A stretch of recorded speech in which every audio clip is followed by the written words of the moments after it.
Yes, hello. Welcome to Pentax. We're here to do a corporate training video. Adam the vampire interpreter is doing some life stuff. He is fine, but it's making him very busy and not in the right place to do streaming. So we have decided to show you a darker side of the Werewolf the Apocalypse story and show you what it's like to be the bad guys. This is a Pentax story, Pentax being the vaguely monolithic evil corporation at the heart of most of the werewolves' problems. The characters will be a first team, which is the paramilitary units full of monsters, psychics, freaks, shapeshifters, and the occasional spirit. And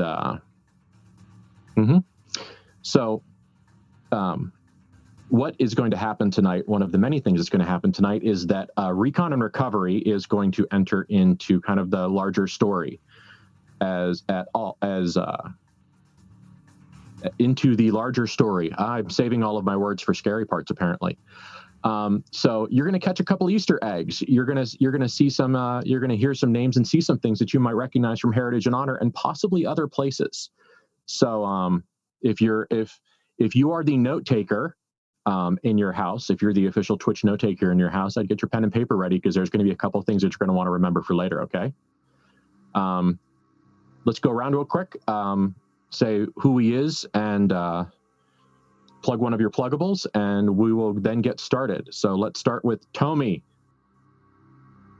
Hi, my name is Tomi. I have no pluggables. However, you can find me on TTRP Theater in a variety of games like this one and Heritage and Honor and Cyberpunk on Wednesdays and Archer's Point on Thursdays. That's my introduction. All right. Caroline, you're next in line. Hello, I'm Caroline. I'll be playing Agent 342. I am Sans Fangs now, so please just forgive me for that. You can find me pretty much here all the time. The thing I want to plug is specifically the second episode of Wrath and Tears, The Red Intermission, because, not to honk my own horn or anything, but damn radium is scary. Mm-hmm. Wouldn't it be terrible if it talked? And that's the thing I'm going to plug. So, hi, yes, hello. Episode 3 on Sunday. Don't go anywhere. Michael, what you doing lately, man? Well, as a matter of fact, we have more episodes of Fallen Angels coming up. I'd be remiss if I didn't pump my own show. Yeah. But otherwise, I feel like I live on TTRP Theater anymore. I'm as bad as Ty. I just can't tell Adam no. But super excited to be here tonight. Thanks for having me, Ben. Very glad you're here. And Megan. Hello. I'm not muted. I am Megan. I'm playing Crying Soul. You can find me pretty much anywhere at Starweaver. Pluggable, usually on the alternating Fridays, like the one that is currently this Friday, Words. You can find me on Heritage and Honor with Caroline and Ben here. Those directions were inappropriate for this stream, but they were appropriate for me. And Star Trek Sagittarius on alternating Wednesdays. That is mine. Yep. And not to be forgotten, Tomi is also in Heritage and Honor, making all of us uncomfortable. Yes, and apparently we're going to have a vocabulary lesson with the lupus that next game because they heard an argument. Oops. So, also, Michael's in that at least once, perhaps once. All right. So, also, Yep. So let's get started. Before we do, I'm going to take a minute and remind you that this is a Pentax parable, which means that it is splatterpunk, which means it's going to be blood and guts and by the gallon. It's also a corporate malice story. So there are going to be awful people doing awful things that you can probably recognize the general vibe of. So, if that doesn't hit you as fun tonight, we'll see you in 2 weeks for some more werewolf stuff. But if you are still here, then buckle the fuck up, because it's going to get a little messy. All right.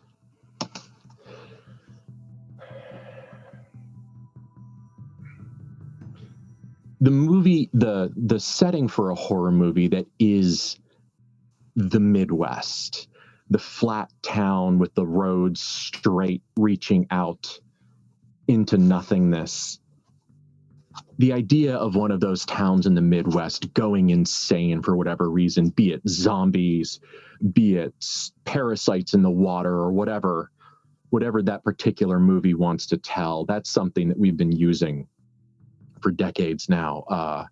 The Crazies is a classic example, both versions.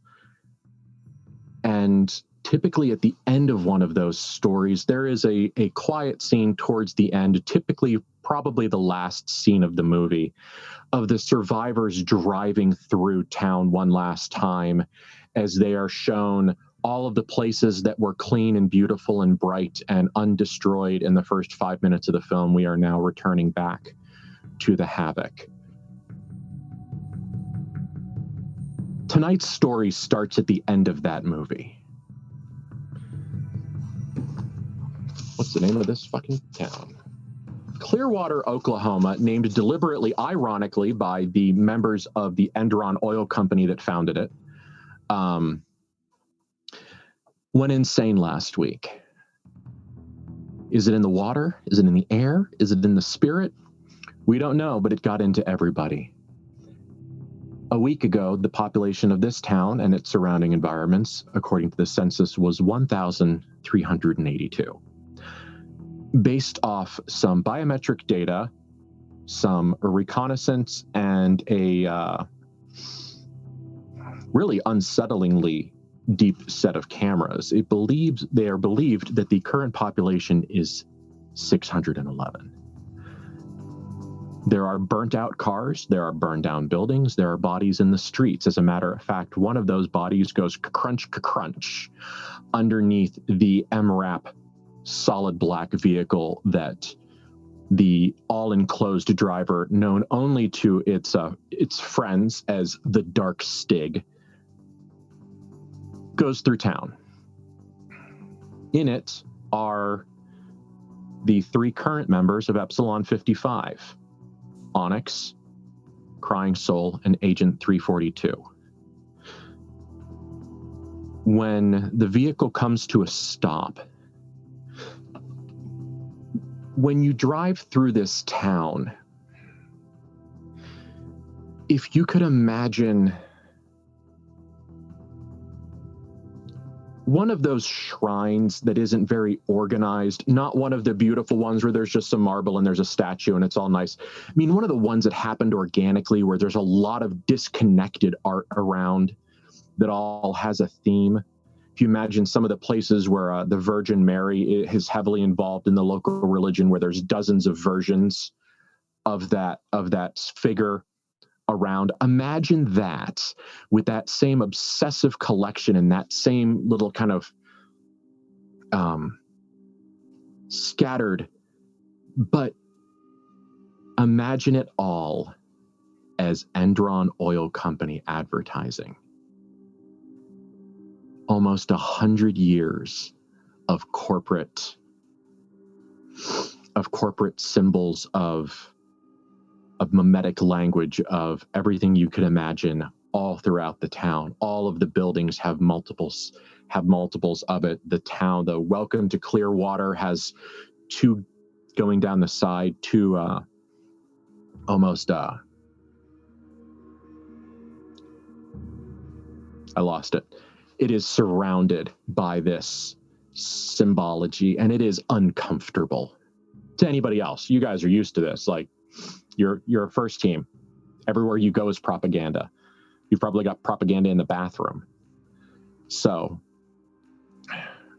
when you pull up to the Enderon corporate office and headquarters for town, it is a building. The whole place was apparently rebuilt in the 50s. It's got that rebuilt in the 50s look the buildings are that particular red brick. There's that particular style. You can, if you are American, you know what I'm talking about. And the corporate office was also built in that way. However, the oil company logo is a couple decades out of date. They haven't updated correctly. Clearly, even Enderon has not bothered to throw money at this place in a while, which tells you a lot about a lot of things. But the office is well lit. All of the spotlights are on, and they are absolutely throwing these beautiful puddles of bright, bird confusing, star obliterating light pollution. Just they're the full bulbs that go all the way around. These sons of bitches aren't just pointed down. So everything is brightly lit. The vehicle pulls in, and out steps the current members of Epsilon 55. So, Megan, can you tell us what Crying Soul looks like today as they get out of the vehicle? Yes. So Crying Soul steps out, or practically like drips out of the vehicle, covered in their known black tar, just completely coated, and just sort of like walks out in this black, tight, like dress situation that has this sort of tactile armor that's difficult to see, but if you look close enough, you can tell that the particular design is meant to be more armor than actual attire. She steps out. She has these sort of little black tendrils that are trailing behind her. And she just kind of walks out with this ease, like some dreamy person stepping outside. This black ooze dripping from their eyes as well. Just looks like they're lost in a daze, but walking with purpose, towards, well, out of the vehicle, towards whatever awaits them. Yes. Onyx, then, whom some of you remember, and the next time we have Ty here at R&R, they will tell us exactly what they look like because their makeup is incredible. Onyx steps out and is sent to the Super Spooky Division to do Super Spooky Division stuff. And then last out of the vehicle is 342. So, give us the rundown. Agent 342 seems to move, for lack of a more descriptive term, vaguely feline, though bipedal, covered in like spiny barbs everywhere. You can see them bubbling under her skin, or under her clothes that are, you can see as you look, buckles here and there and everywhere, quick release that would need at joints and tension points. Drooling something that you assume is definitely not Crying Soul, if only because it's the wrong color. It smells vaguely of meat, but not meat with an A, if only because she has caloric needs and they don't like to provide her with animals often.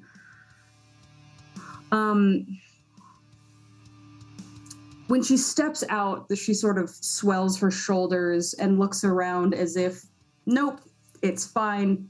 I am still the biggest, baddest bitch in a 100-click radius. We're gonna be fine. All right. Well, we're going to test that last sentence. The corporate office is lit and it's lively, and you two can sense the hustle and bustle. There's a difference between a building that's fully lit with no one in it and a building that's fully lit with a bunch of people doing a bunch of stuff. It's the second one. And so when you walk in, it looks like Hell's legal team has showed up for a conference. There are $5,000 suits, $10,000 suits, shoes, dresses, perfect hair, everything that would make Andrew Bateman have a fucking freak out is in this room. Perfect skin, business cards with watermarks, the whole 9 yards. But there are also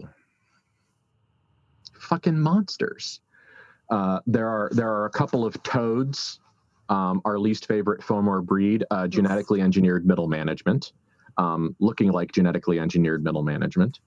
There are a few other things here and there. There are, some of them are very simple looking. They look like a human, except they might have claws. A couple of them are kind of have sort of a carapacey thing. But there's one, there's a couple that you recognize, but let's have the fun recognition first. There is one that you recognize, someone that you used to work with, you two, that has been seconded to Epsilon 55 more than once, the captain, room sweeper, and standing next to them is someone you don't recognize. So let's say hello and describe the other two people tonight. Captain Room Sweeper is the biggest goddamn slice of maupa and apple pie you've ever seen. It's like Jesse Ventura from the late 80s had a bastard love child with Duke Nukem and had a problem with thinking they were big enough, so they had to add some things. One of his legs is entirely encased in metal, and this metal, it's not just like a matte gray or a black. This metal is gleaming steel gray with kind of that strange oscillation that you get from oil puddles and chemical leaks, that as he moves, it glistens across the surface of the metal. His arms are also encased in a framework of that same kind of metal. And on his left bicep, there is a very obvious port that looks like he can connect something to it. His skin has that same kind of sheen that his leg has, only it's a much more organic look on his flesh. There's something wrong with him. His hair is a tightly shaved, flat top cut, and he is, unlike me, he is freshly shaved, because that's regulation, baby. And as you see him, he is standing in a cluster of the uglier, smaller Fomori. Did you see the look on that bitch's face when I disintegrated her with my bullets? That's how Pentax does it, baby. Hoorah! And 1 second before you jump him. Standing, maybe sitting, lurking next to Captain Room Sweeper because they were told stick to this person because they'll be part of your assignment, is a new person. So, Tommy, would you like to tell us about Praise? So every time the captain yells and shows all that excitement, she just kind of twitches every single time, as if the sound itself is hurting her or just something's off. But she's constantly shaking anyway. She looks like she's a complete disheveled wreck of a female, at least, emaciated. Her clothes they're not dirty, but they are tattered and stretched. And she seems to just constantly be looking around like she wants to kind of just go somewhere else. And there's just this intense nervousness about her. There doesn't seem to be anything inherently transformed about her. She doesn't have any mutations other than the fact that she looks like she doesn't sleep or she sleeps too much. But she's just kind of sitting there next to him, just twitching and just... The fear stink coming off of Praise is so intensive that it transcends mammal and extends into the insectile. Now go. Jim, you son of a bitch, how are you, Room Sweeper? Oh my god! Holy 342 shit! will bolt towards room sweeper and bodily do her best to pick him up. As 342 rushes towards him, Jim quirks an eyebrow and chuckles. Best move out of the way, boys. 342, how the hell? Oh, fuck yes. Oh, my God. Holy shit, how are you? Sober for now. Hungry. How are you? How's the leg? Oh, great. R&D's been working on it. I got this new thing where they pump shit directly in my bloodstream. It's fucking amazing. Intravenous it's so is the best. Fucking cool. He then spins on the rest of the Fomori. Avert your gaze, boys. What? This here is Agent 342. She is not for the likes of you. Avert your gaze. She'll break your heart, break your face, and break your ass all in one fell swoop. I'd probably prefer to just break their femurs and suck out the marrow, because, God, But this one's new. Who are you? You gotta talk. Hi, I'm Praise. Crying Soul will saunter up and will look at Praise. Why are you afraid? I'm not afraid. There's just a bunch of stuff going on. Okay. You stuff as in stuff, or stuff as in all the people? Yes? Yeah. Oh. This has been an uncomfortable town for you for a couple of days. The susurrus has gotten much worse as the people turned on each other. Mm-hmm.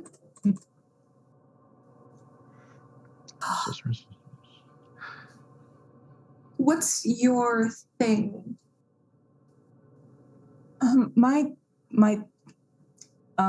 It's this. It's told they aren't called spirits, or they don't want to call them spirits because they're not really, but they're like voices to me all the time, and I deal with them.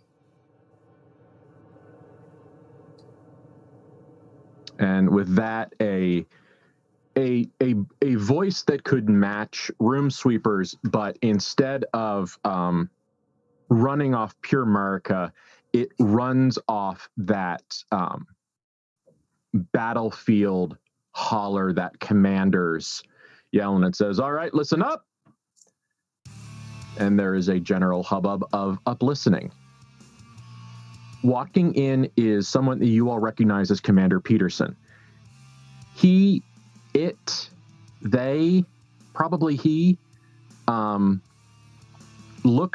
like a 50-something-year-old, vaguely, generally in shape, human.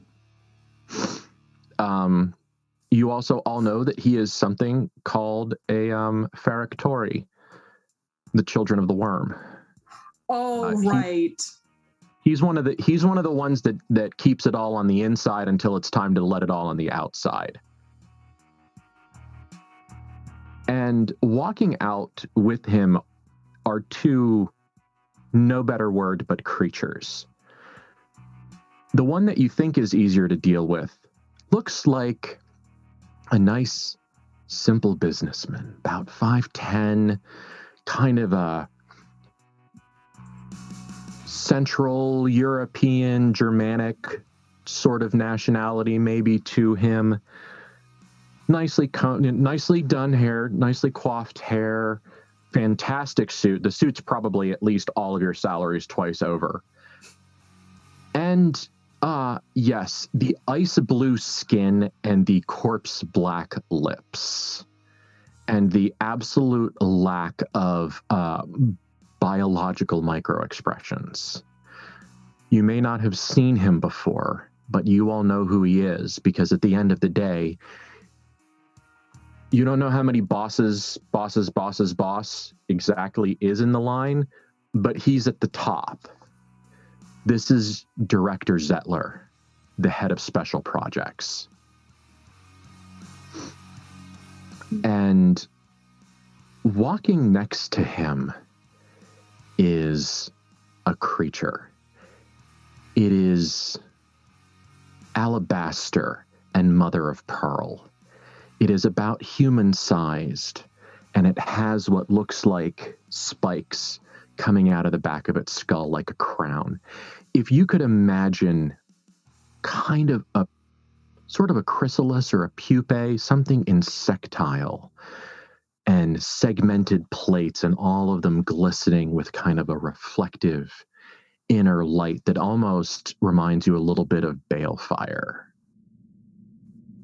And it is wearing just a very simple black cloth wrap around its hips. And it comes out, and it is moving more than Director Zettler. It is a living creature. You can see it breathe and other things, but there is a ambush predator stillness about this thing that tells you a great deal that you need to know about it.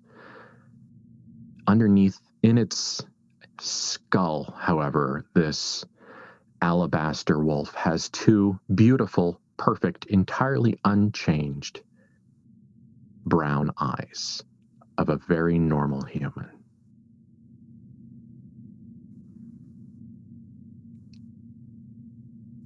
Those two make the room go all the way quiet. And Commander Peterson takes advantage of that, and he's got his clipboard because he is a good old-fashioned kind of guy like that, and he says, all right, welcome to Clearwater. Welcome to Operation Wheelbreaker. All of you are here because you were hand-selected by, looks over at Zettler, extremely high-ranking members of the company. You have all been individually chosen, so you should all feel very honored. Because this is as close to a not-suicide mission as being personally selected by a director can be. We have been made aware of a maximum value target has put themselves in motion, and we have, thanks to some traders or informants and some judicious research and a little bit of bribes and some of my favorite tortures, we have gotten a lead on them, and we know how they're traveling. So, folks, what we are going to do today is we are going to make a lot of things come true.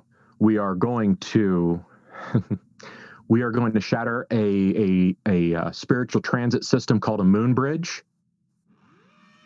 We are going to disrupt werewolf transportation, probably across a good portion of the Midwest. And that's not even the goal. What we are going to do tonight, what we are going to do, and what's going to put our faces on the Hall of Heroes at the main headquarters right by the Temple of the Triad. Ladies and gentlemen, tonight we are going to kill the Shatterer.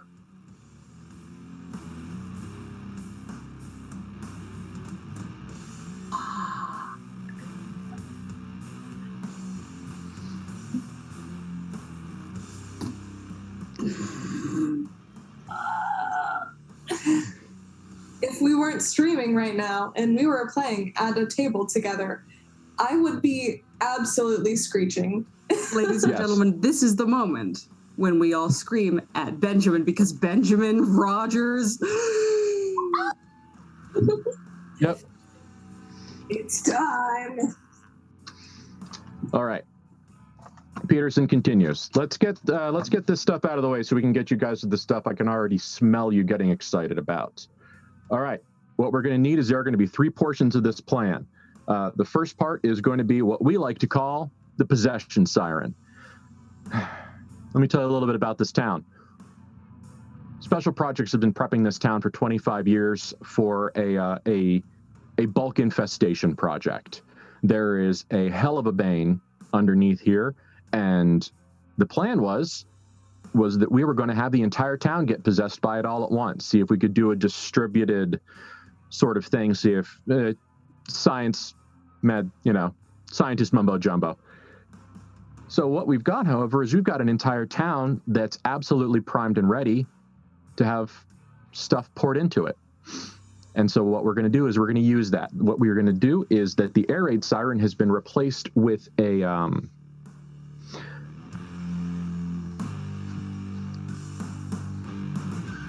what is it exactly? And the chrysalis looking humanoid just kind of does a don't worry about, I don't want to explain it to you sort of hand wave. And Peterson, okay. It's a thing. It's a gift from those, and it is going to activate the various chemicals and toxins we've been putting into the water for the last 25 years, and we are going to open everyone in this town nice and wide and get them ready for monsters to crawl into. The next part is going to be something that we like to call the Umbra Draw. We are going to create kind of a negative atmospheric pressure. And we are going to take the little floofy fucking critters that make all of their cool little rainbow bridges, and we're going to suck them right the fuck out of there. And then, looking directly at praise, we're going to drive every single one of them insane so that they can't make it back. We are going to drop the Shatterer right off his moon bridge. And we're going to drop half a fucking Vietnam on him. All right? And then begins a long and intricate discussion about military plans. There is a pointer, there is a map, there are laser pointers. There are too many questions. Many of the questions are told shut up. And so what is happening is that the umbral vacuum is being guarded by Theta 79 at a Dollar General. The possession siren is being guarded by the Mercy Killers. Actually, that's kind of one of the a name brand first team. Once you get very good, you get to actually give yourself a name. So this is one of those opportunities where Epsilon 55 may get to get themselves some patches. We got to keep it Epsilon 55, though. That's up to you guys. We're just going to keep the name, but we specifically chose to keep the name. Epsilon 55 on purpose. And the Madness Loop is going to be deployed at the J.E.B. Stewart High School. Yeah, go Cavs. So there's going to be some communications, and there's all of the boring, unfun parts of these conversations are had. And you are given your instructions, you are given your location. An amount of gear has been provided. So extra ammunition, flashlights, couple of throw-up barricades, a few other things. Various MacGuffins that we will not define so that we can define them later, because that's how I like things. And so the meeting is generally done. Yes, we are being briefed to get to the blood and guts and the screaming and the gore, because you know that this plan isn't going to work. And however, as things start kind of breaking to the squad level and there's a dismissal and people start troubleshooting, all four of you hear a voice that sounds like someone dropping crystal spheres into an underground lake. And it says, "Please come see me." And there is a gentle, non-commanding pull in a direction.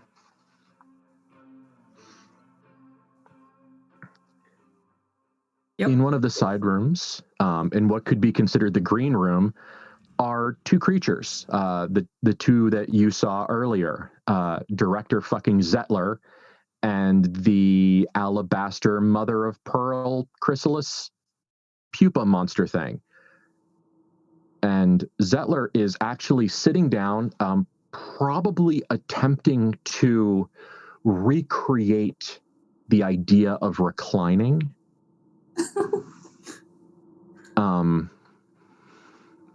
He is not first in reclining class, so it is... It's probably been a couple hundred years. Yes, it's a challenge. And the other one is sitting on the armrest of another chair, seemingly relaxed, but it says, "Come in, Epsilon 55, please. Make yourselves as comfortable as you can. We'd like to speak with you."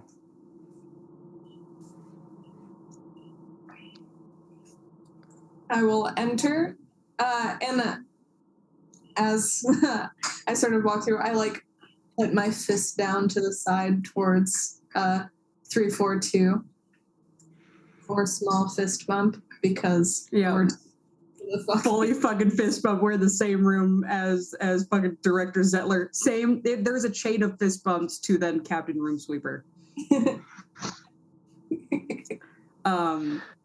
I will look for if there's a decanter of any sort of alcohol or anything to consume. Really, I'm looking for calories. Yes, there is a crystal decanter full of some amber liquid the decanter you even have trouble evaluating the price of, let alone the stuff inside. But it is there. And it's kind of hilarious because it's this beautiful decanter and 4 matching cut crystal glasses. They're absolutely gorgeous. But it's sitting on like a piece of shit wooden IKEA desk, just flackboard, it's particle board literally and put thousands of dollars of booze drinking jewelry on a $15 piece of shit, bought it from Uline table. Love to see it. Do you mind if I could pour? Please. I will pour the appropriate number of glasses available. Praise, you may have a drink if you'd like. And it seems only then that Praise actually decides to move is when he speaks.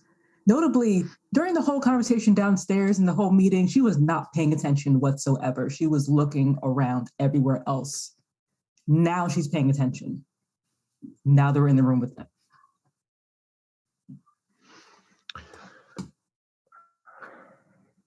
Based off the way I've been able to observe your response, I do believe that I do not have to introduce myself. However, I would like to introduce a consulting expert. This is Kajt Thriceborn, a member of the werewolf tribe, the Black Spiral Dancers.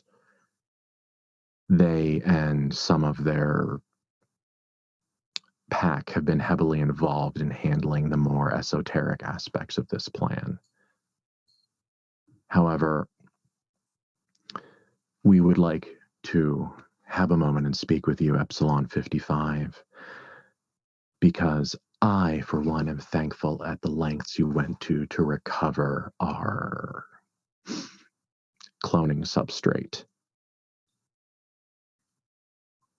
I noticed and appreciated that it would have been very difficult to get another one placed in that state of rapid, mindless regeneration, and I hate wasting resources. Now,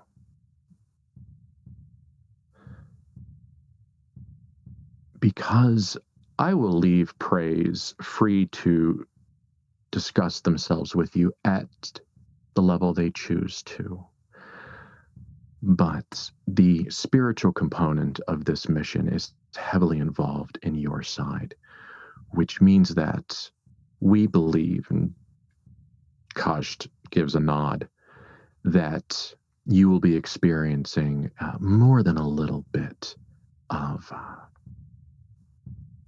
pushback. So I'd like to remind you that there are very few opportunities to truly prove yourself in the eyes of those who watch. And this is one of them. You will make your name tonight, Epsilon 55.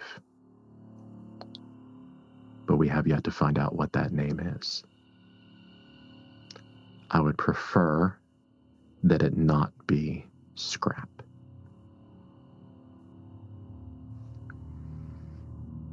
Yes, sir. Count on us, sir. Very good. Kaj, do you have anything you'd like to say? You wanted to be here. And it inclines its head in a very praying mantis-y sort of way and says, "No, I have nothing to say. You have said it all. However, if one of the cat shifters happens to arrive, please radio back to base. I want them." Zettler makes a face and says, "You are really going to try to kill Wrath of Heaven again?" And he says, it will be different this time. And that is all.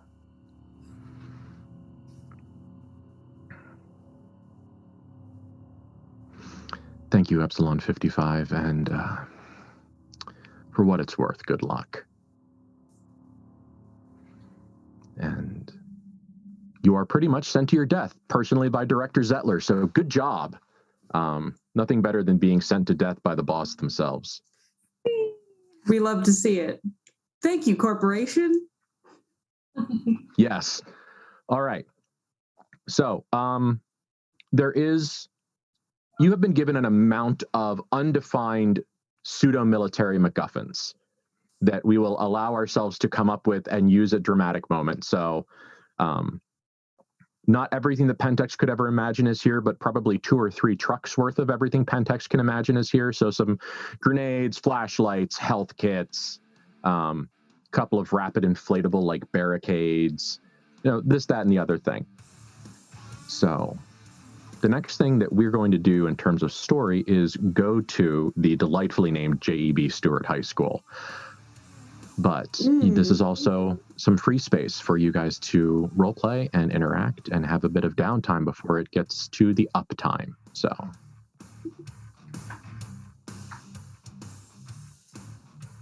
Okay. All right. Before we possibly go off to our death, but only to squeak it out in the last fucking second like we always do. Praise, what's your deal? What do you do?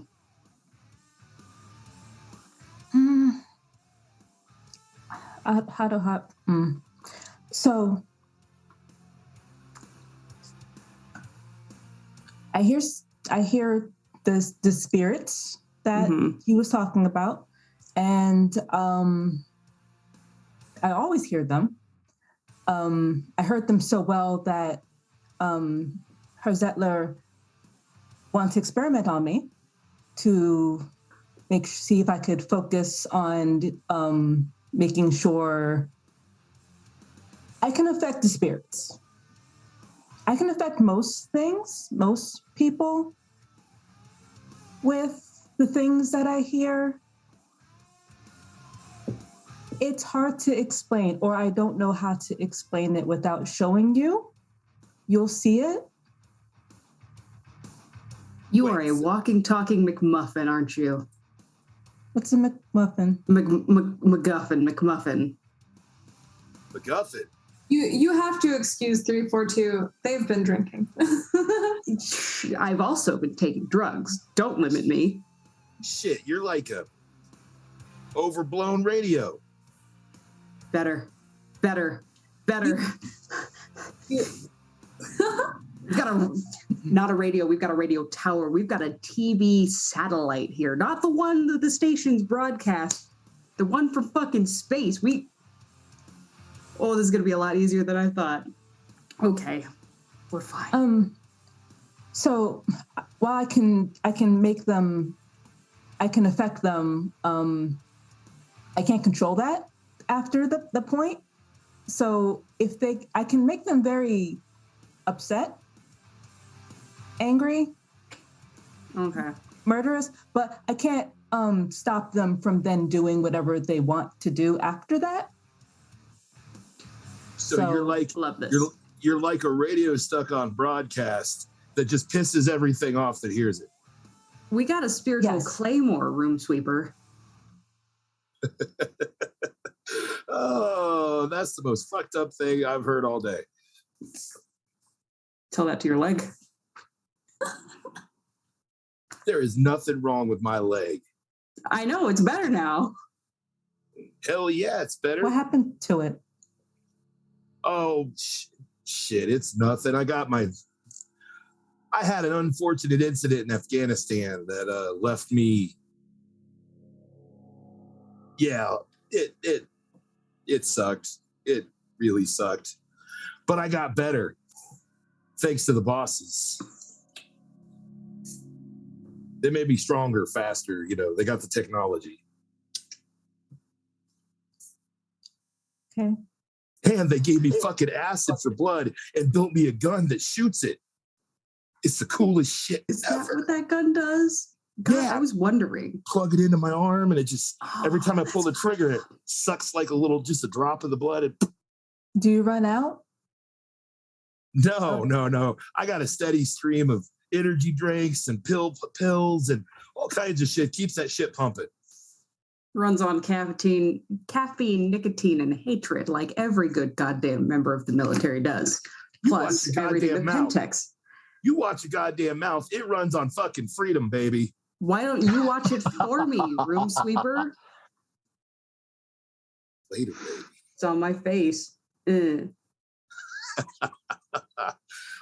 know, Praise, Haven't changed a bit. I think you'll be a good addition to this team. We need somebody else who's mellow.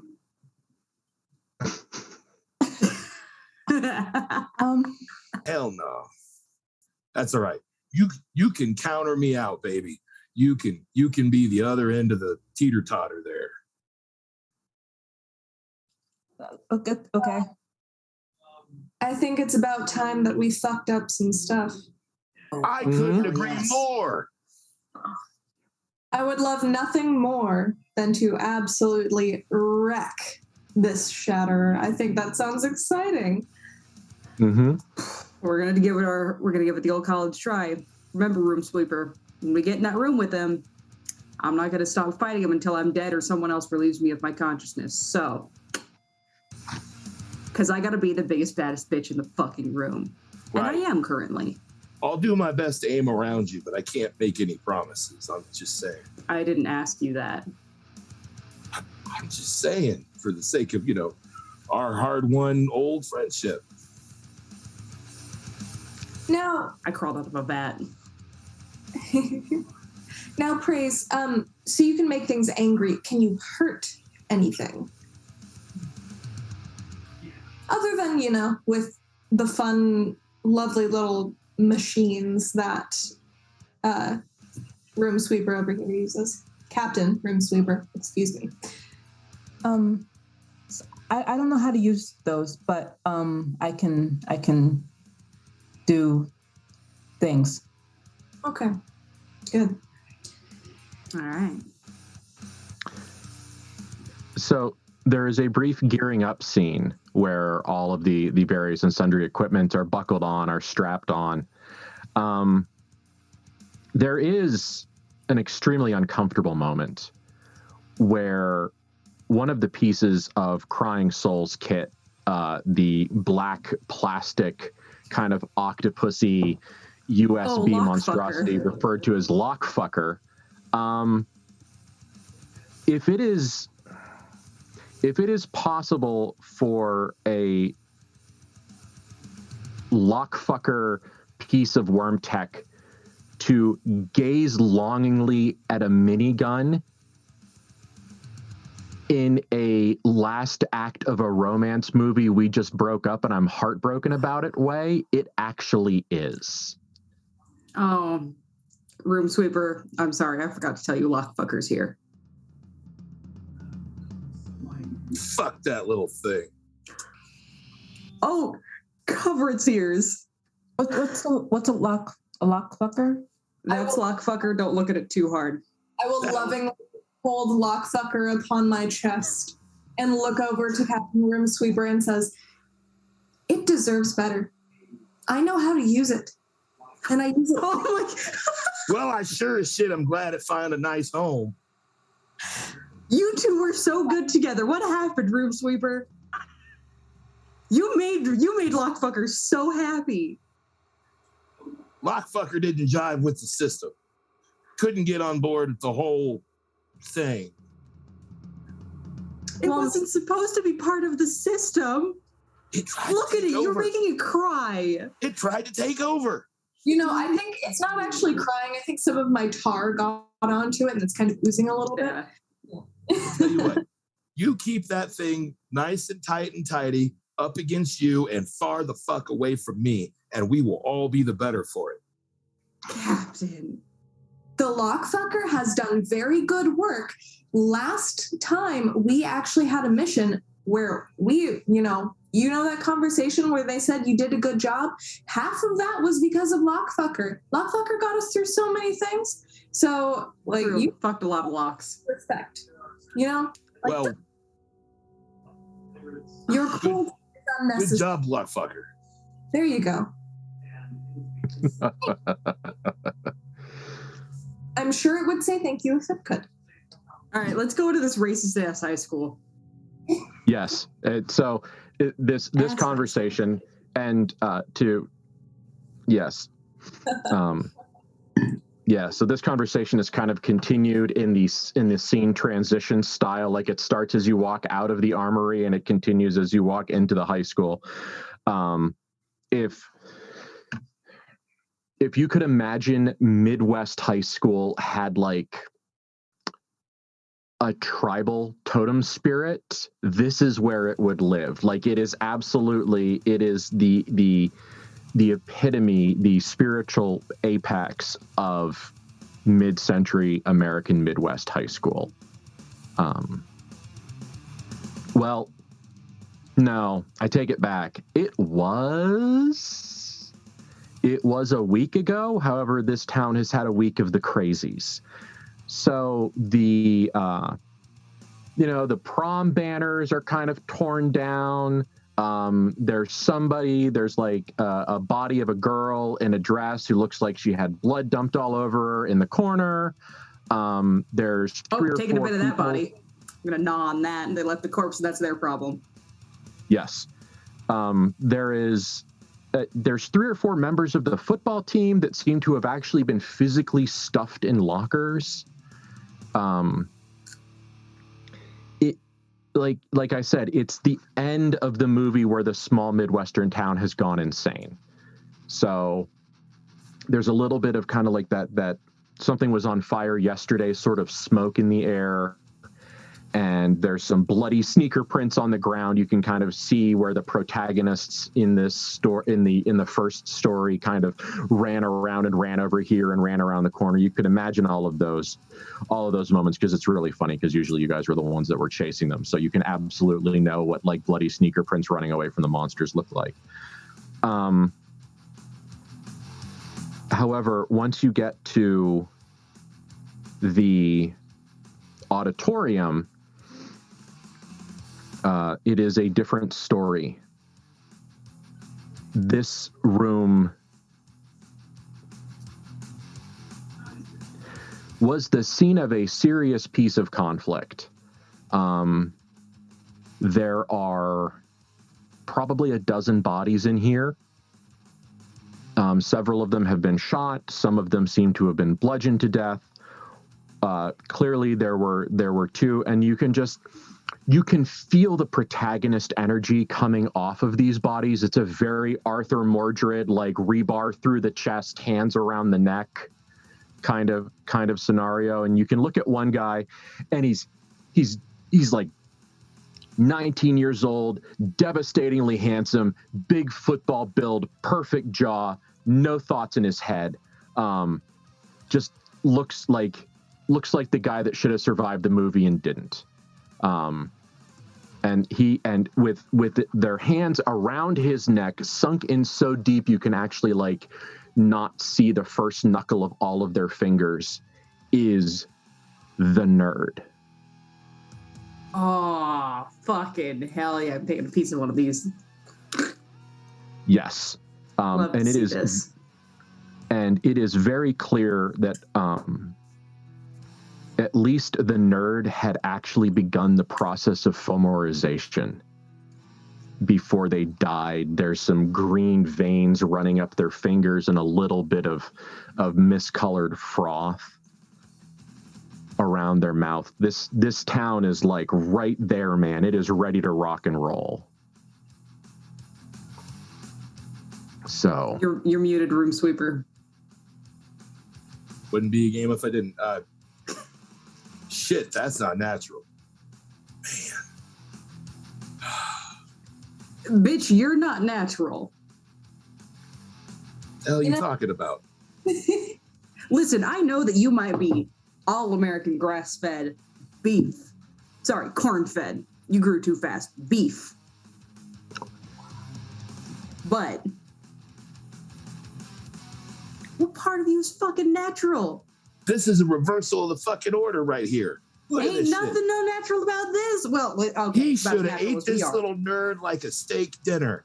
No, listen, look at the nerd. He was this close to being one of us. Shit, boy, that boy ain't nothing but a Tastes salad. great. He tastes great. Good protein in both of them. You know, I have to say that the nerd to Femora pipeline is a very good one. And if you want to argue with me on that one, I will fight you. I'll do it. It is a good pipeline. It is a good pipeline.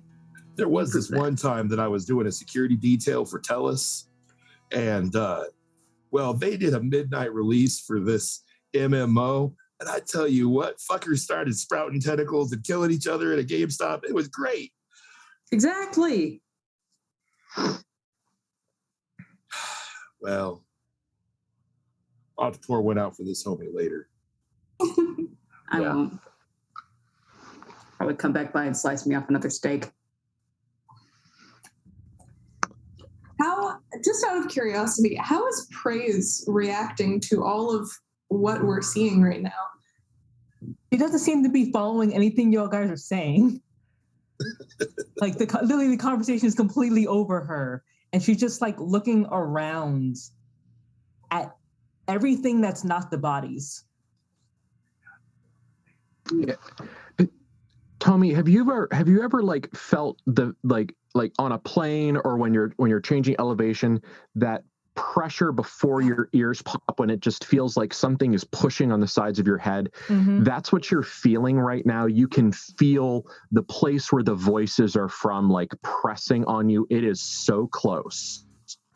Like this entire town is gonna go shit fuck bananimals as soon as people start activating their various and sundries. It's going to be very bad very fast. And speaking of very bad very fast, some walkie-talkies start crackling and you start hearing all of the timing and the planning and all of that begins to happen. And you hear, the first thing that you hear is the modified siren. And if you found an angel and you kept it alive and you stuck it in a room made of shattered glass and started torturing it, and then if you took that sound and ran it through a bad microphone and shoved it through one of those obscenely large like speaker systems like they use to tell somebody that their lights are on at the fair. PA. Mr. Smith, your lights are on. You know, if you have lost your family members, please come to the park. You know, please come to the fairgrounds office. Da da da da da. That loud crack. And so, yes, imagine if if something absolutely beautiful and terrible was being annihilated, and the system that was being used to destroy it couldn't even bother to capture quality audio. Like that incredible level of just like degradation, but also like the extra insult layer of refusing to do a good job about it. And so when the siren starts going off, it starts in that classic and then when it gets to the point where it would start doing the hurricane wail, it erupts a layered vibrato shriek that you can actually feel it not just in the air but in the spirits. And it's like standing in front of the speakers at a really big metal show or an industrial concert, and you get that like in your like, but it's not doing it to your organs, it's doing it to your sense of self. And then you hear more technical chatter, and it seems like they're activating whatever fucking piece of obscure technology. They probably have one of these, and they're using it tonight that's going to start drawing things or pulling things out of the Umbra. And Praise, I'm sorry, I hate to do this to you, but you are getting your countdown. Yay. Uh-oh. I don't know what they're counting down to. So you get your 5, 4, 3, 2, and 1. And do you want to describe this, Tommy? You can't do it wrong. It's a MacGuffin. That one. Yes. Do you want me to roll, or do you just want me to just... I want to roll just because I like chaos. Okay. So you roll your Gnosis, which is a not inconsiderable pool. There's a lot of dots. Mm-hmm. I spoil my first teams. You gonna roll that? Was there a difficulty? I believe there was. Difficulty 6. Sure. That's 1, 2, 3, 4, 5. 5 successes. Okay. Do you want to describe a resounding success on the use of one of the very few fetishes that your kind have? What would they be able to see of it, though? Do any of them have the ability to see the other side when this goes honestly on? With the amount of jiggery pokery that's going on in this town, as much of it as you want them to see. If you don't feel ready to describe it, I can, but I also want to make sure that you have space to be weird when the spotlight's on Praise. I want you to describe it on this side of what they see, and then if we lapse over, I'll describe the other side. Okay.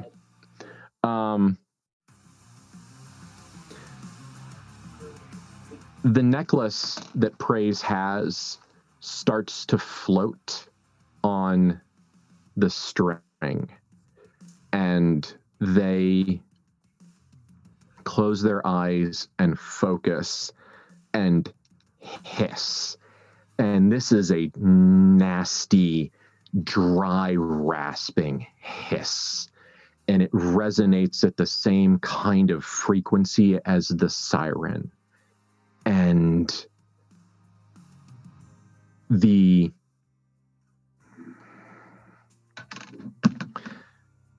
imagine if intrusive thoughts had a texture. The urge to kill the person in front of you in line, the urge to shove a pen through the temple of your coworker because they chew with their mouth open, the desire to not brake in traffic, but just to speed up, you fucker. That feeling, that impulse, that deranged instinct to kill and break and shatter and rend. Imagine if that if that feeling had a texture. Give yourself the synesthesia, I can never say that word, but you know what I mean, Synesthesia, yeah. of having that impulse and having that desire become tangible, and it washes over you, and it feels like the way the water does at high tide when it's somehow deep but also at the surface, and it hits you with that almost infinite amount of pressure. And it extends out from praise. And it's quiet for a few moments, and then it's almost a religious sound. If you imagine way, if you've heard some of those shows where like the choir is in the audience and they start standing up and singing, and they start coming down, and you're hearing the different pieces of the music, the thirds and the fifths and all of that start coming together. Imagine it's that beautiful kind of surrounding sound, except all of the sounds are screams and shrieks and rage and slamming car doors and firing guns and these strange, there's so many of this sound, this strange crystalline crackling noise that sounds like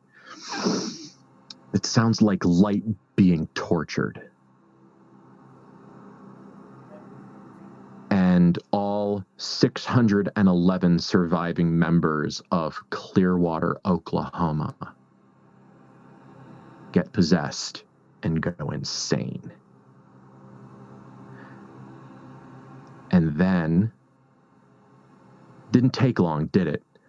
And then you hear the doors of the school start banging, zombie movie style, and the screeching and the metallic glass on stainless steel noises, and you hear the sound of the doors being wrenched open, and feet and hands and other things coming down the hallway, and you have a few brief moments to get ready. This happened very fast. Fuck And yeah, we'll find out what kids. happens My after turn. break. We are going to get in some fucking combat now. So, in the period of time, in the indeterminate period of time between when everything starts to go right and then everything starts to go wrong, all of you have enough time to take, two simple or one generally complicated action before some measurable percentage of hell starts pouring in through the doors. So, what does Captain Roomsweeper do? Captain Roomsweeper. So, upon hearing that, he gets a wicked excited grin on his face. Absolutely. He lifts up the rabbit and checks to make sure it's connected, and starts to, sounds like he's hyperventilating a little bit. All right. Because the get pumped. Are you going to have some get pumped, or are you going to save that for later? He's getting it primed. How's that? All right. Yeah, we'll talk about get pumped here in a minute, because I like making terrible things for people. Absolutely. So, Megan, what does Crying Soul want to do? So I have that, I've got my spidey senses, correct? I know what I call them. Yes. Okay. And then, okay. So from the sound of it, it sounds like I can sort of place things around that. Well, that's more, sorry. Brain thoughts. Yeah. Do you think that would be useful? Sorry. My brain is not functioning properly. Because, it's okay. What would be useful? What would be useful in this situation? But that's more for in the next few moments, there's going to be a physical threat coming through the door. Beautiful. So I am going to steel myself and kind of square up back against my other companions, facing towards one of the doors that we are hearing hell scratching at. And what what kind of unreasonable violence are you preparing to dispense? I'm getting my black little tendrils ready to party. I am releasing the black oozy bits. Okay. Praise. The bomb went off. You're generally able to move. Thankfully, you don't have to sit there and maintain concentration. So what, if anything, would you like to do at this point?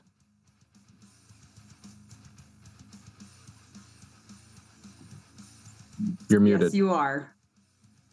There you go. Two things she could do. I don't know which one's more exciting. Let's see. Probably going to happen is, so Praise, who was just going through all of that you just saw, and she looked like she was about to basically fall and collapse out of just pure exhaustion. Instead, what happens is her body seems to explode into... So the flesh is no longer there. Something just seems to erupt out of her and take her place and just rip off her skin. And you get to know why the clothes all stretched out now, as she just kind of unfolds into this 8-foot tall, bipedal, brownish, greenish carapace roach type creature. Oh, God. Insectoid. Fuck. With mandibles, and it's more limb than actual covering. The cover is in the back, but there's a lot more limb going on. Oh. And it's ending in, not quite claws. They're kind of serrated. And yeah, that just takes her place.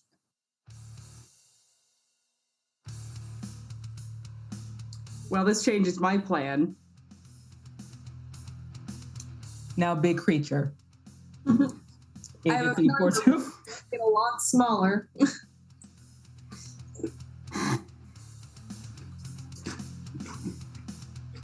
Well,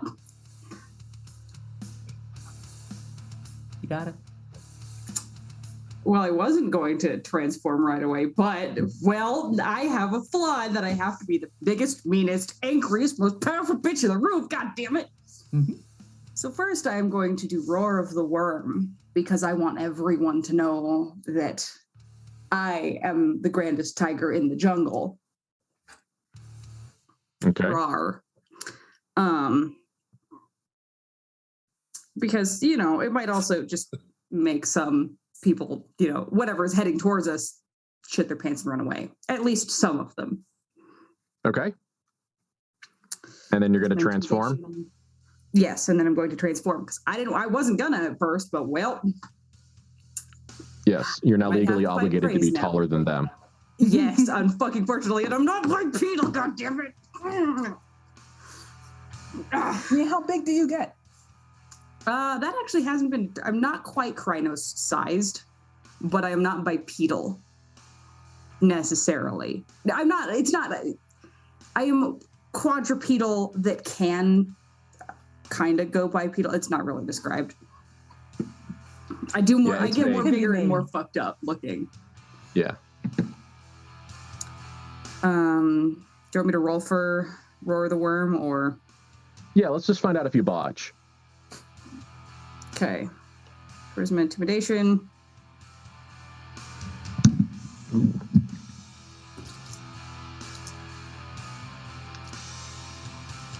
Charisma.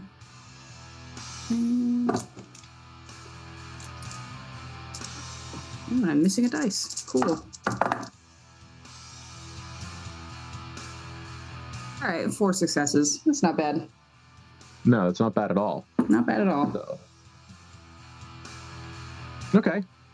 So there's going to be an amount of disjointed to the already disjointed onslaught. And then you transform, and right as 342 finishes transforming, a horde arrives. I mean, maybe it's not a horde. It's bigger than a pack. It's smaller than a horde. It's that kind of intermediate group of ravenous monsters here to kill you. And all of you have seen many times people that have been twisted and altered and mutated and changed by various supernatural forces.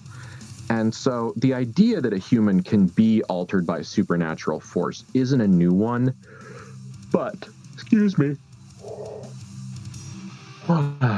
it's 11 o'clock here, but the supernatural force that is affecting you, however, is new. They are glowing on the inside, and they are full of beautiful, shimmering silver light. And it is coming out of their eyes, and it is coming out of their mouth, and you can see it kind of coming out of the soft tissues, but you can also see it coming out of their fingernails, almost like claws made out of moonlight.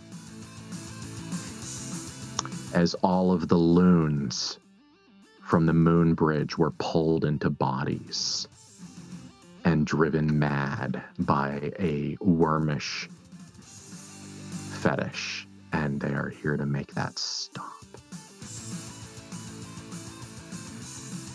So,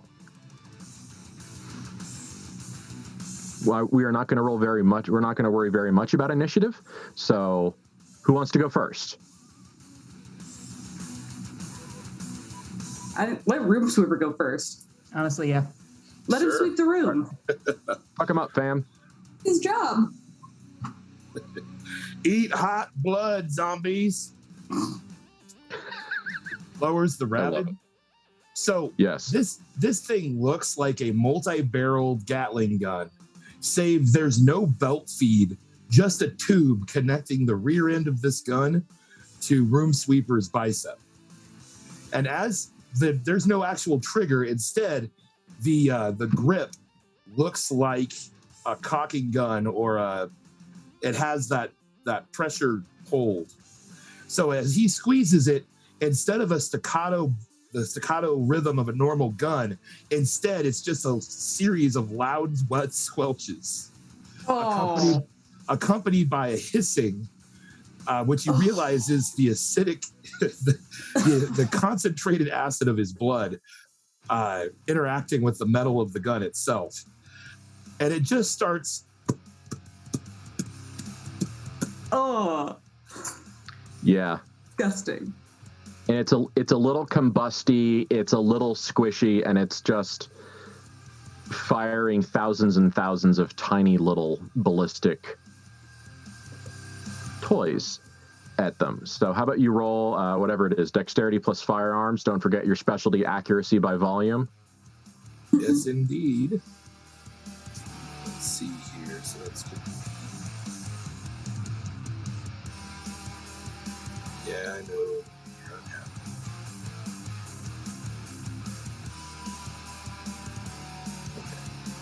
So,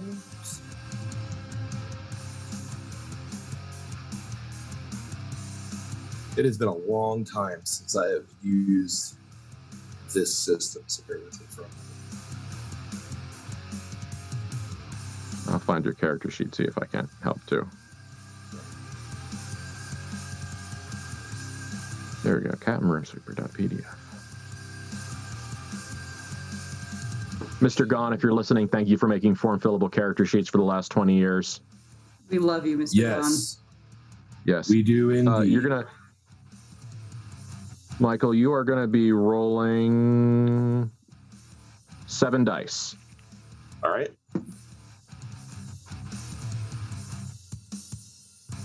It's difficulty 6. All right, so that's 1, 2, 3, 4. One of which is a 10, so that's a reroll. That's a double. Oh shit! I forgot 10s explode. Mm-hmm. I rolled 2 10s. Oh well.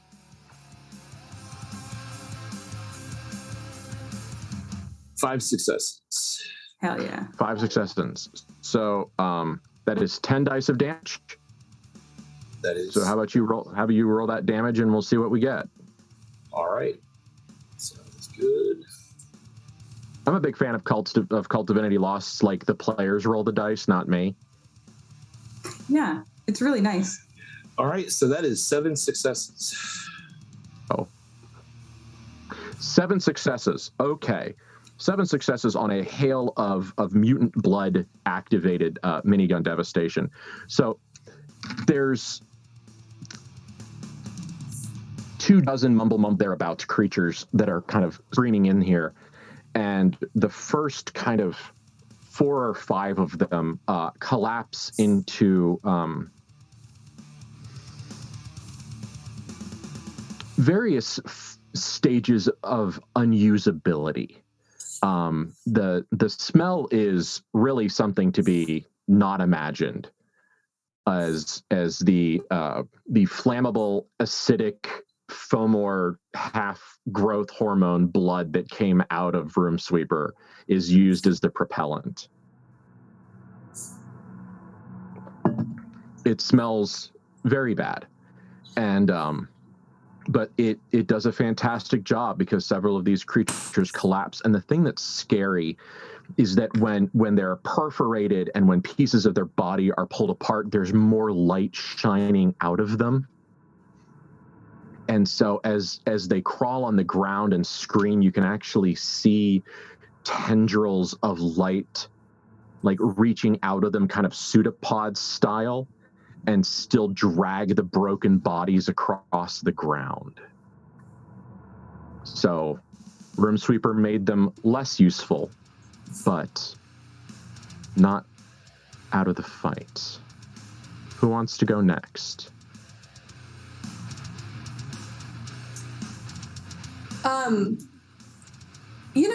I think that I would like to. Do it. Go for it. I think that seeing Room Sweeper do this beautiful handiwork, and seeing these, like, the light tendrils, like, crawling these bodies forward, I'm going to take the tendrils that I have and let me know if I can do this. I think that it would be cool, but I know that mechanically it may or may not work.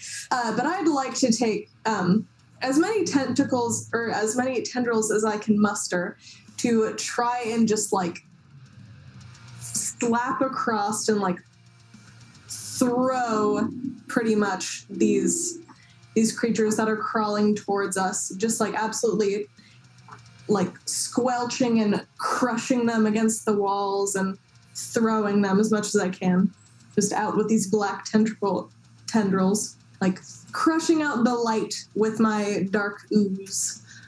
I get it, and I dig it, both thematically and mechanically. How about you roll Dex plus Brawl? Beautiful. Difficulty, I don't know, 5. Dex is 4. Brawl is 3. And difficulty you said was what? Sorry? 5. It's an easy action. It doesn't take a lot of finesse just to... 5 successes. Okay. Yeah. A couple of them are damaged... damaged to the point of unusability, or at least where they're not usable enough to matter anymore. One of them you kind of grab with several of your tendrils and tentacles and squeeze, and it is very satisfying to watch, like, that liquid silvery light ooze out over your own black tar and kind of drip on the ground. There's a very Yeah. someone could art that and it would be cool. And so so far it's been a hell of a thing. So which one of you two wants to go next? Praise or 342? Praise will go next. Yes, go next. Please. Yeah, in her unintentional, unaware contest with Agent 342, this giant creature, which you can't really tell if there's anything, like, it's completely alien, so you can't really tell if there's any nervousness anymore. It's just, you know, violence as it goes to... How many were left on the ground after Crying Soul? A couple. All right. We're going to leave those alone and few. go for the ones that are still up. Yeah. And just kind of charge into them just with those weird, like, I don't even know what they're called. They're not claws, but they're the serrated leg things that she uses. Yeah. She's going to just go, like, shred them apart. And the way she shreds them is mostly, like, towards its face, as if trying to eat them while they're still alive, glowing with the spirits. That's fucked up. I love it. So it's not just a kaiju fight. Now it's a game of eat that thing. Yes. God damn it. Are we going to get into an eating contest? Yes. Glad I can marinate them for you. God damn it. Epsilon 55 brought to you by Nathan's Hot Dog Company. Listen. Yeah, it's a good joke. It's a great joke, even. But yeah, So roll Dex plus Brawl. it's aggravated, by the way. Mm-hmm. Mm-hmm. You said Dex plus Brawl?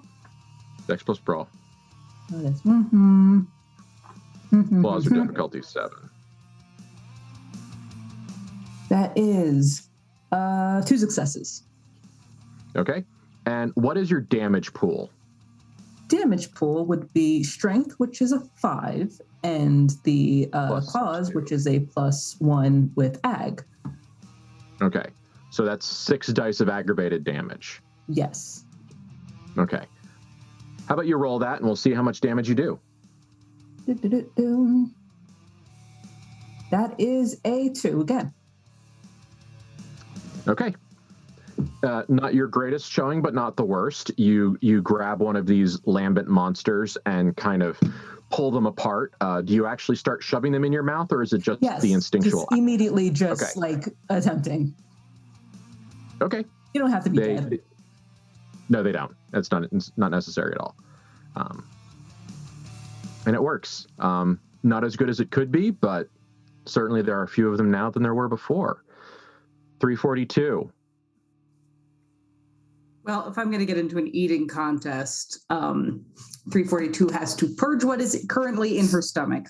I'm just sad that I didn't think of eating that meat before I did this, but that's fine. So I'm going to projectile vomit at whatever is ideally not my teammates, but is in my way. I'll politely pretend to try and avoid praise. Listen, I'll eat you later. It's fine. Just the biggest palmetto bog I've ever seen. God damn it. Crunch, crunch, crunch, crunch. It's like a great big, garbage crab. Just... You're muted, Ben. I don't know if you know that. If you've been trying Probably to is why talk no to one me. is responding to my voice. Yeah.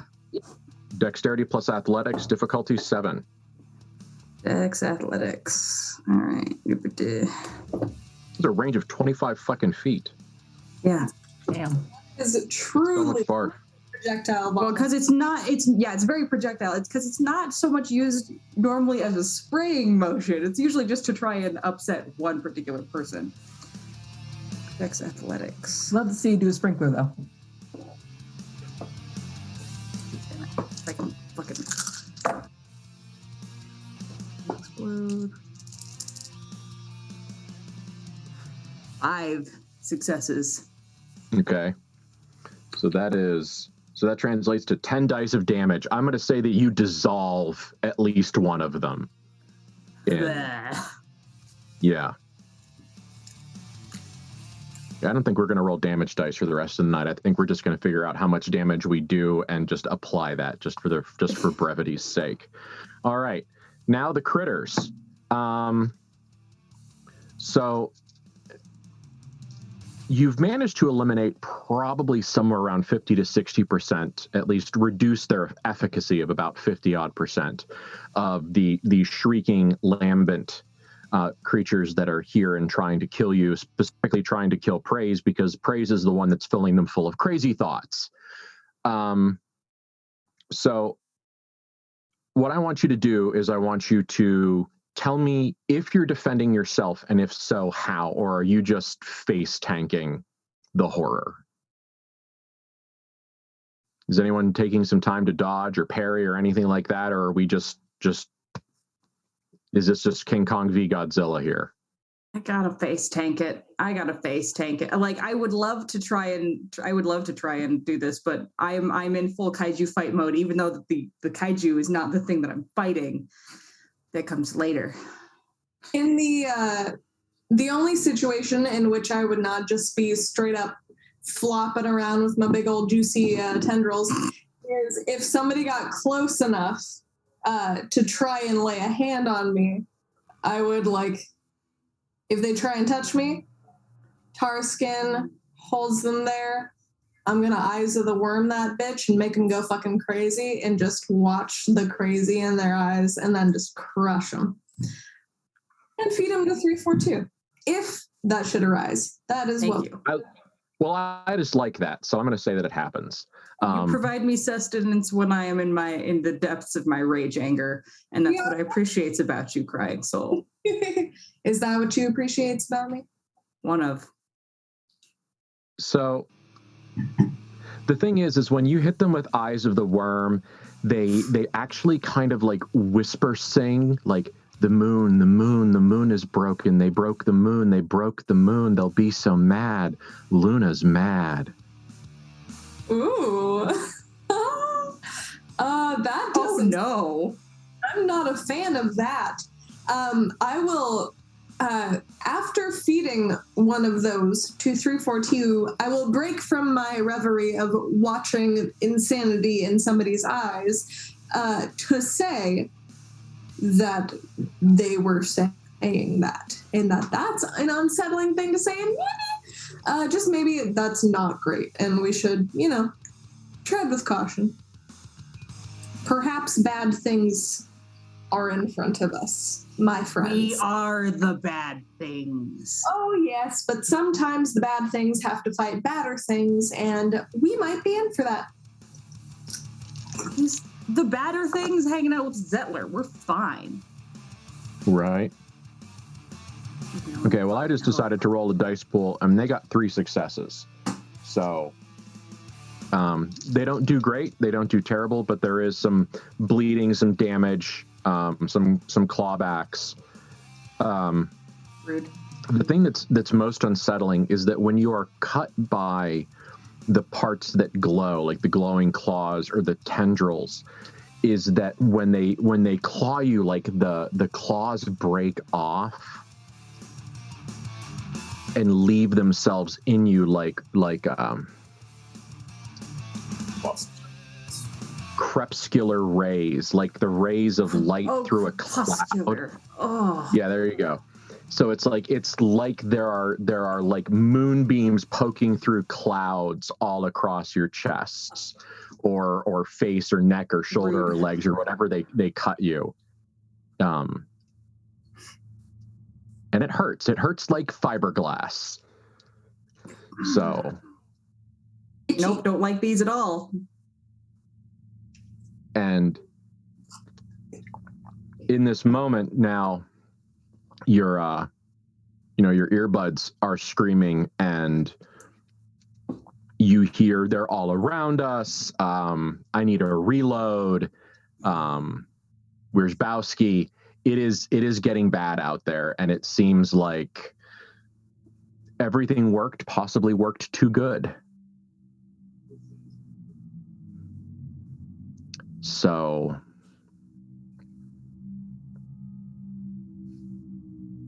there are a few more left.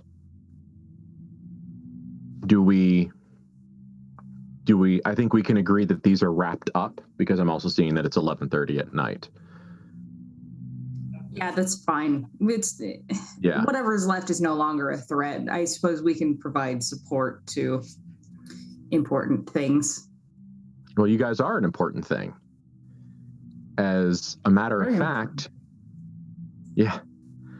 As a matter of fact, you are very important because a loud, reverberating, near electronic, shrieking howl splits the air, and it screams through your earbuds as they go dark, as the lights go out in the school, as the telecom goes dark. Checking on the flashlight. For sure. Are still glowing from the things that stabbed us? Yes. Mm-hmm. I would like to roar in response. Who knows? It might be friendly. It is the opposite of friendly. Oh, good. Even better. It is a bad scene. And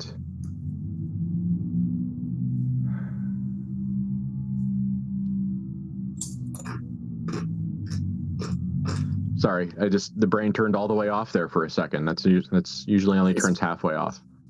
Power cycles happen. It's okay. Yeah. So you are in the dark, and the glowing creatures start swarming you again, and you start pushing back. And there's machine gun fire, and there is black on black tentacles, and there is light around some of the edges of Praise's exoskeleton, and 342 has a few glowing pieces on them. And it is hours of mayhem in the dark, room to room, hunting, stalking these things, as you hear the best and brightest of Pentax get torn to pieces by Luna's fury. And battered, bloody, generally intact, you finally make it out of the school and look up into a very, very full, very, very close moon.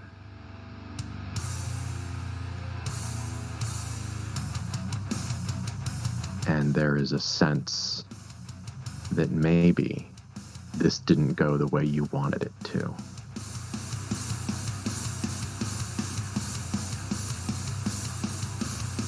The town is dark. Not fun dark, the primeval dark. The only light is that too big moon hanging in the sky, and it's hanging over you the way a hammerhead hangs over you as it starts to swing down. It is the first time the moon has ever felt like a threat.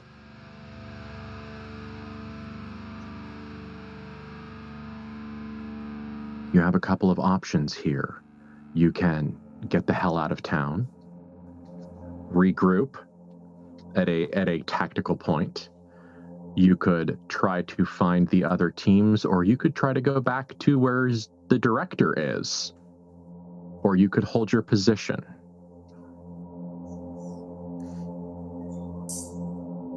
You know, I kind of want to go back to where the director is. Let's fall back to Zettler. Fall back to Zettler. It'll be safer next to Director Zettler. So, just for the I didn't say it would be safer there. Yes.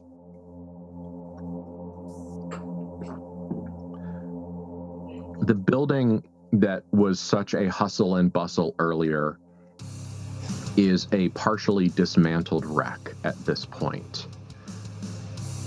Somebody or something drove one of the MRAPs, the big the up armored vehicles, into the side of the building. it has gone very wrong. However, there is a pile of corpses at the entry points, at the part of the broken down wall, at the front doors, and there are splatters of blood. Both normal red blood and this infectious fiberglass silver shine. Somebody's had one motherfucker of a bad day. I'm gonna pop another thing of meth because, god damn it, too sober right now for this shit, and this shit itches. At least if it itches, I want to imagine it's bugs.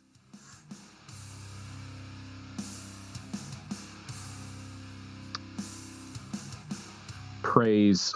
The voices here, it's got dark, and that always makes everything worse. But it almost feels like something here is missing. It's not a good quiet. It's not a like, oh, finally the voices that have lived with me my entire life have stopped shrieking in my ear. It feels like the silence when the soundtrack cuts.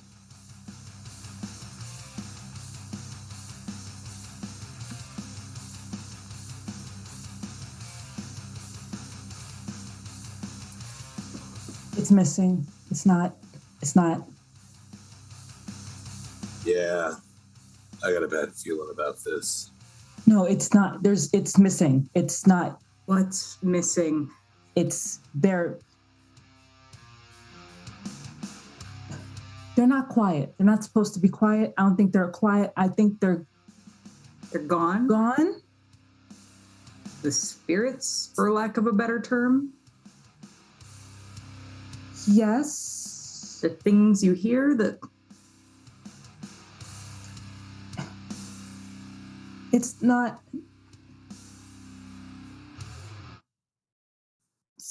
They're not...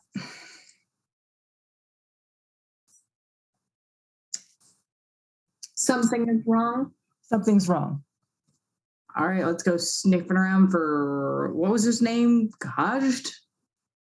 Something like that? Too many consonants in that sound. I hate black spiral dancers. All right. Hit a stink to him. We'll be able to find him. Or Zettler. Too many corpses to smell Zettler. That's true. The room that at the beginning of your night was so full of promise and like it felt like an adventure, you know? It felt like, now it is broken and the projector is torn down. And thankfully the toads are dead. No one can ever really mourn the toads.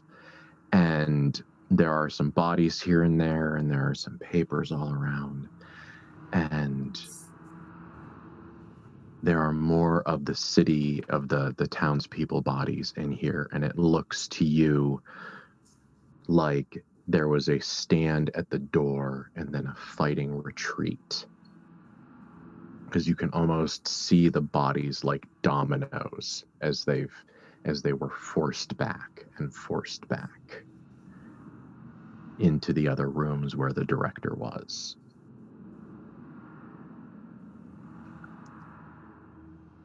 It's just kind of like beelines to the director's office.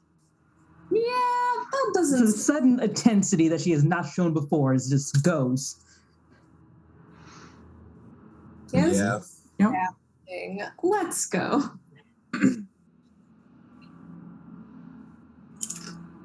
And sitting...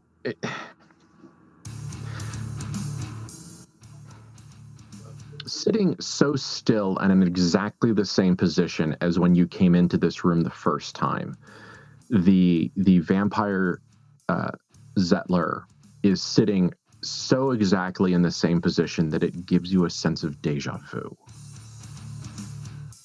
Like they have their position is so perfectly matching their earlier pose that you have trouble reconciling what you're seeing with your memory. They're so exactly the same. And there's maybe a moment where maybe actually he did get...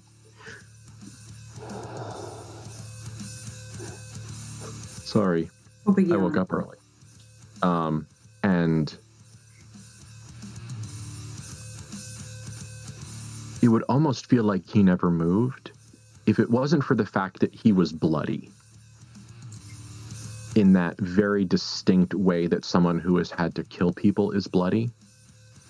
He's got blood around his mouth that he's very, very calmly, like the way, like with the way you could imagine someone brushes their beard with this is like that. Like, I'm not like, oh God, but that just like, oh, this is a piece of grooming that I have to do. Everything's fine. This is a normal part of my day. And his suit is bloody, and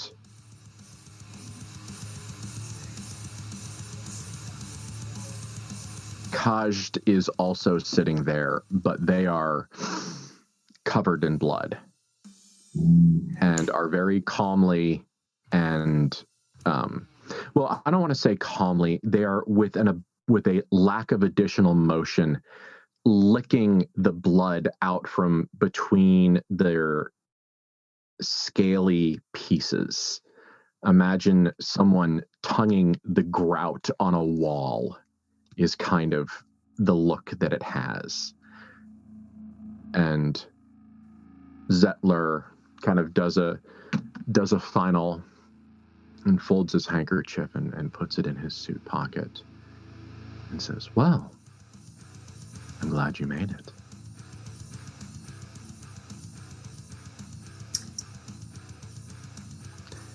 Praise, how did it go? Well, it did what it was supposed to. Very good. No surprises? No. Good.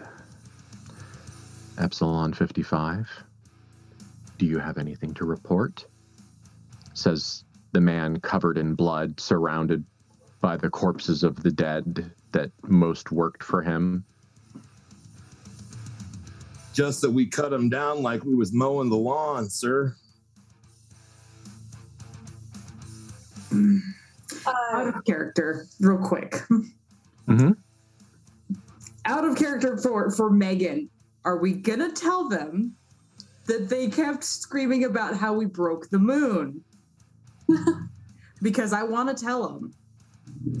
Get us a raise. But like, it might also get us to be dead.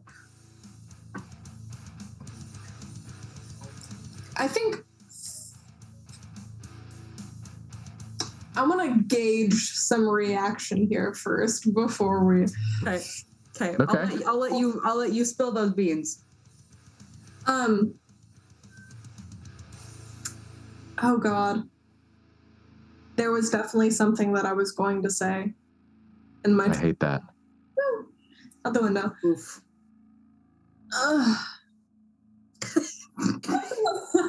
Something along the lines of okay, so there was a very loud, weird screech thing that happened, and then That was everything went fun. dark. Oh, that, yes. That was the Shatterer. Ah. Is he here? No. So did this fail?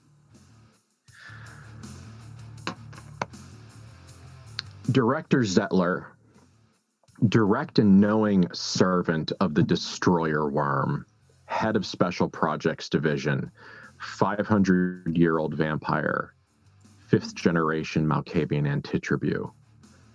Oh. Yeah. Cracks a fucking smile and says, I got everything I wanted tonight.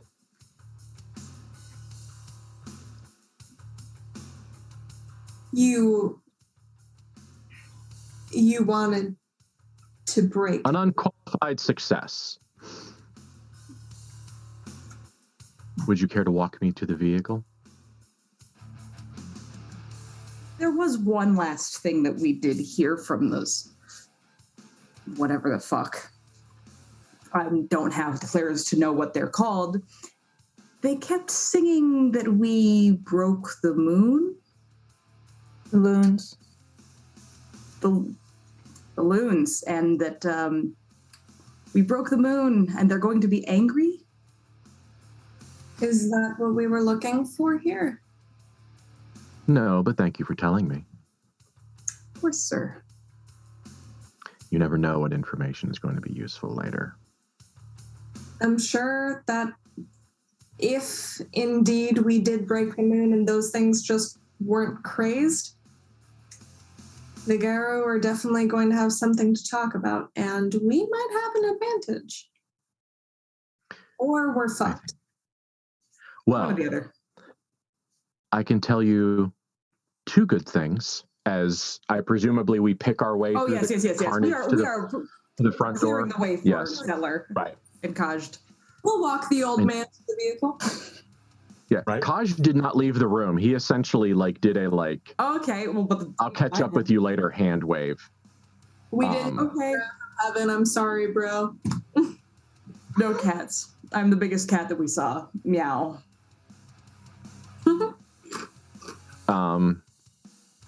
And so Director Zettler says, two very good things happened tonight, at least for you.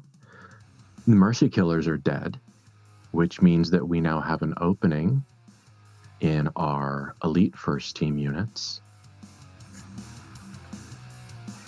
And, well, the other piece of good news is more for me, but I think after tonight I will be coming in quite nicely under budget. Payroll and all.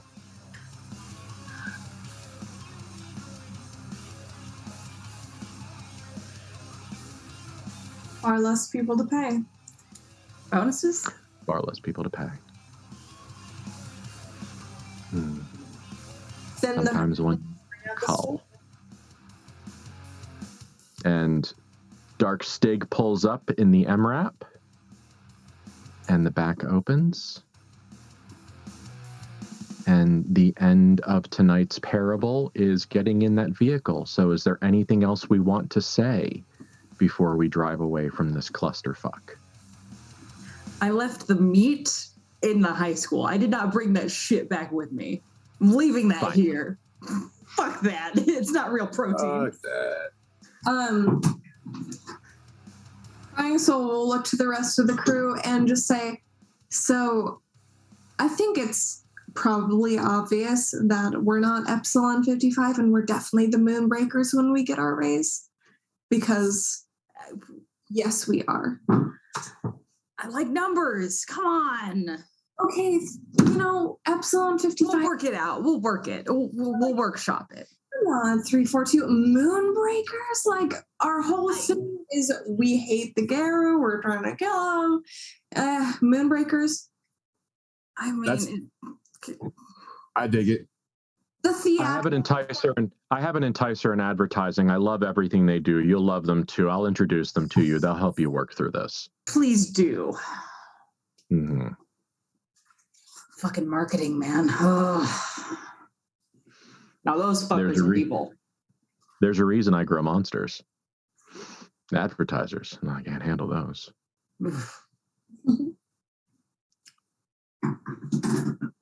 And the hydraulics whine, the door shuts, the vehicle engages to drive, and Epsilon 55 drives away from something they shouldn't have. But we're alive. But you're alive. And so there we roll credits.